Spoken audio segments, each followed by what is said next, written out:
وہ لوگ جن کی قوت قلب کمزور ہوتی ہے، قوت دفاع کمزور ہوتی ہے ان پہ یہ چیزیں بہت زیادہ اثر کرتی ہیں، چاہے وہ جادو ہو، چاہے وہ جنات ہو، چاہے وہ نظر ہو، چاہے وہ حسد ہو۔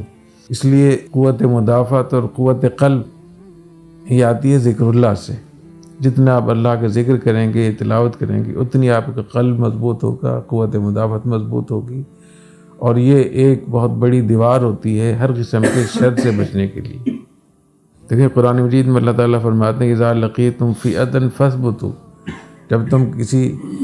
جماعت سے تمہاری مٹبھیڑ ہو جائے، جنگ ہو جائے، تو تم ثابت قدم رہو، واذکروا اللہ کثیرا لعلکم تفلحون،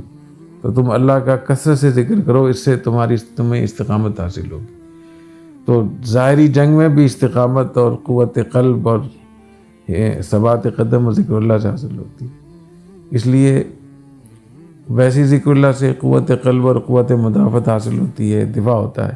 لیکن وہ مسنون اذکار جو نبی کریم صلی اللہ علیہ وسلم نے خاص نظر، جادو اور حسد اور جنات سے بچنے کے لیے آپ نے ارشاد فرمائے، ان کا زیادہ اہتمام کرنا چاہیے۔ JTR Media House